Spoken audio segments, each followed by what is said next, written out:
The first-round bye and home field advantage with a win. They're trailing right here on the 4-yard line, but when Mahomes finds Travis Kelce, how about that? First tight end in NFL history with multiple 100-plus catch seasons. All right, Mahomes, they're trailing again, Kyle. Down 14-10, and he finds Demarcus Robinson, 25-yard touchdown. Chiefs take the lead, 17-14. Mahomes says, that's what I do. All right, Atlanta Falcons, if this doesn't sum up your season, I don't know what does. Younghoe Koo, he's been perfect all year. Hasn't missed a single field goal. Has a chance to tie the game. Wide right, the Atlanta Falcons lose. The Kansas City Chiefs clinch the #1 seed and a first-round bye. All right, more highlights. Colts, Steelers. The Steelers clinched the AFC North with a win. All right, Roethlisberger and Rivers, they're facing off for the 7th time. They're tied 3-3. A couple of legends right there. I would say 2 Hall of Famers. Kyle Brandt might say something different. We can talk about that at a different time. We have a little offseason for that. Score 7-0 at this point. Phillip Rivers dropping back, and he is stripped. And he is sacked by T.J. Watt. It was recovered by Michael Hilton. Look at the ref. Get out of the way. Plays, I know. Ref all in the way. Bro. All right, let's keep this thing going. Rivers is dropping back, and who is he looking for? You know who's been playing well for the Colts? Zach Pascal. Yeah, we know it's about T.Y. Hilton, but when you have complimentary players stepping up, that's big time. Rivers, he ties Marino for 5th most pass TDs. That's right. And there's Joe Hayden, the OG. Like, can't believe I let that young dude beat me. It's all right, Joe. You've been having a good season. Scored 24-7 at this point. 24-7. Are you hearing me? Oh. Yeah, but what about this, though? Deontay Johnson, who has had trouble catching the ball, came up with a big one. 39-yard touchdown. All right, 4th quarter now. Steelers with the ball. Who's he give it to? Eric Ebron, who also had troubles catching the ball over the past few weeks. Guys are starting to step up. Looks like they've been listening to the world criticizing them. The score 24-21 right now. Phillip Rivers dropping back, trying to escape and make something happen. He is hit by big Cam Hayward. Ooh-wee, that was a loss of 3. The Colts will punt it away. Rivers was sacked 5 times on Sunday. All right, now, Steelers making something happen. How about this, Mr. Juju Smith-Schuster, who was going from tick-tocking to getting his clock clean to now cleaning up in the end zone. He's making a play for his team. I hear you, Juju, and he didn't really dance that much afterwards. He didn't do squat, Nate. He really didn't. He's like Barry Sanders. Yeah. And you know who else didn't do squat? The Indianapolis Colts in the last drive, they tried to make something happen. That was Phillip Rivers. It was a little bit too high for Zach Pascal. And the Steelers bounce back. They answer all the criticism. And how about that? Ben Roethlisberger, 34-49, 342, and 3 TDs. Juju had himself a day. Let's hear it from Mike Tomlin. They've been going through a lot the last few weeks. What's up, Mike? They keep a fine line between, you know, drinking wine and squashing grapes, as we say in this business. And sometimes it's very subtle. Victory is sweet. It's been a month or so for us, so we've been through some adversity. But there's growth in the midst of that. And hopefully, you know, these negative experiences can galvanize us, man, and strengthen us as we move forward. We got some big battles that lie ahead, man. But today, we're humbled and honored to be AFC North champs.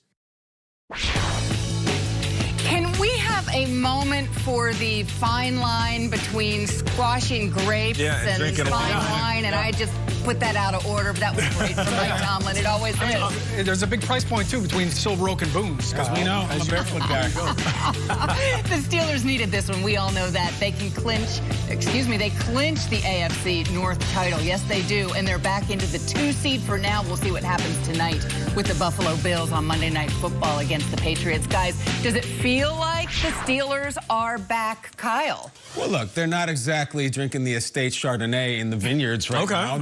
For a while, they reminded me of the infamous grape lady from E-Bomb's world in the early days of the... That was tough. Remember her? She had a tough one. I think she's really hurt, and I think the Steelers were too. They're alive, and I know this doesn't work out in this way of scenarios and punching tickets and everything because they were going to the playoffs. In a way, it felt like they saved their season yesterday with that comeback because they were about to lose 4 in a row. They're on the ropes. They're taking punishment. They're alive. They made plays. They took the defibrillators to themselves. And yet, I still would rather play the Steelers in the first round of the playoffs than pretty much any team involved. And I'm talking about teams that aren't even in yet. I'd rather play the Steelers than Baltimore, than Miami, all of them. I knew he was going to say that. Here's the thing. They don't and can't run the ball at all. They had a goal line sequence in which they tried on first down, stuffed. Next 3 plays, shotgun passes, and the goal, they can't run the ball. So Ben pulled a victory out and a comeback, and I love it, and credit to them. And the tough loss for the Colts, but still give me the Steelers over anybody. They're alive, but they ain't back. Right. Yeah. Yeah, I mean, offensively, they just started making the plays that they had not made. They were in a slump. I mean, it was like a golfer who was on a great little run. All right, birdie, par, and then all of a sudden he got the shanks. Yeah, snowman. I mean, it was 100 yards in. Yeah, and it's like tin cup. You know, and Mike Tomlin's over there. Keeps Kevin Costner. Give me another ball. All right, we dropped that one. Are you sure, Mike? Give me another one. Here we go. I'm going to put this ball over that body of water and onto the green at some point. And I credit Mike Tomlin for just staying the course, being hard on these guys, but also just telling them, look, guys, it's not a magic potion. It's not a magic pill. We just got to do the elementary things and take care of Ben. And Ben played better, let's be honest. He was in a little bit of a funk. It happens sometimes. I think sometimes when you're on a winning team and you're grooving and you're rock and rolling, you just think, oh, man, this is great. This is awesome. This is easy. And you kind of let things slide. They definitely had a different couple of weeks with the COVID situation, moving practices, not being able to practice, and I think that kind of was a hiccup, but it feels like they've got that energy back. They've got that synergy offensively. To your point, the offensive line can play better. We saw them a week ago against the Bengals get worked. Alejandro Villanueva, left tackle. This was a bounce-back game. They are going to need to pound the rock in the playoffs to take a little pressure off that passing. Nate, were you getting in your feelings when I was saying I'd rather play Pittsburgh than anybody else? No, I knew what you were going to say. I'd almost rather play Pittsburgh than Indianapolis, who they just beat. Indy runs, you know what I'm saying? Like, give me them right now. I just think they're supple. What do you think? I see exactly where you're coming from, you know, and it's because the victory wasn't pretty. And when you think about what you wanted to see the receivers catch the ball and make some plays, which you did. But then you also wanted to see them run the ball. You wanted to see hard-nosed football. You want to see some old-school Pittsburgh football. But with that said, who cares? They got the win. Like, for teams that are looking at the playoffs, that are around the corner, right now is about energy and momentum. And they recaptured that. And it shouldn't really be a surprise. You brought up Mike Tomlin's name, and I'm glad you did. He kind of warned us about this a month ago. A month ago, he said, the only thing perfect about us is our record. And we all kind of say, oh, that's Barack O'Tomlin doing what he does, giving us the great cliche. No, we can't. But he saw it. The audacity. He saw the fact that they were flawed. He saw the fact that the offensive line is bad. He saw the fact that the intermediate routes that Ben Roethlisberger fell in love with throughout the rest of the season, they weren't going to work moving forward. They had to throw the ball downfield. The most important thing is that they started to chuck it a little bit and they started to connect downfield, because if they can't run the ball, they're going to have the intermediate passes and those long balls working. And credit to Juju Smith-Schuster, who took everything on the chin, said, I'm done dancing, let me do what's best for the team, and he also came up big for his squad. That's what I like to see. Deal with the criticism, don't whine about it, and then show up and show out.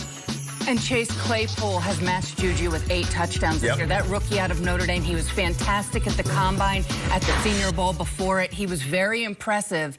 He ran fast. I couldn't figure out why he was, a second-round pick. I mean, he has been incredible for them, and he actually acts like a veteran. If you watch some of their body language on the sideline, he looks like a leader to me in that group. But, guys, I would ask you this. Did we maybe not play up enough the loss of Bud Dupree? I mean, I know they got after Phillip yesterday, but it seems to me like that two-pronged attack, plus they can get you up the middle, was so suffocating to offensive lines, and they took a big piece out of that. That was an awful injury that day against Washington. Awful. Brutal. T.J. Watt is an incredible player. But he is, but not alone. It feel like a different and Hayward's great and everything else, but they were great because of the whole group there. For sure. Well, they're going to need to make some really special plays to win. I mean, they're going to run against in the Bills or the Chiefs, one of these juggernauts in the AFC. How about their brethren in the AFC North? There was a chance the Browns could catch them to win the division, but Pittsburgh had to lose. And surely Cleveland's not going to let the Jets have a 2-game winning streak. No, are they? Never. All right, well, they're nothing early. Now, listen, watch this play. Watch Braxton Berrios, Jamison Crowder, an unbelievably perfectly executed trick play. Beautiful. And the Jets are kind of stunting on the Browns because they got all their wide receivers running trick plays, and the Browns had none of their wide receivers. They were wiped out by proximity COVID issues. And on a 4th and 1 late, when Baker's trying to make a game-winning drive, he fumbles. Watch what happens here. He's going to get stripped from behind. He's going to get recovered by Kareem Hunt. But under 2 minutes, you cannot advance the ball unless you're the fumbler. It's a dicey rule that they got into, but executed. It's a wild rule, Kyle. It is totally crazy wild. Rule. And you know what else is wild? The Browns lost to the Jets. The Jets have won 2. They're on a win streak. Incredible. They have indeed, guys. Absolutely. Well, after a 6-game losing streak, I think we all wrote off the Bears for this season. I know I did. Well, they are back. Is Mitchell Trubisky going to lead the Bears to the postseason? Imagine that. We're going to talk about it next. The Fantasy Playoff.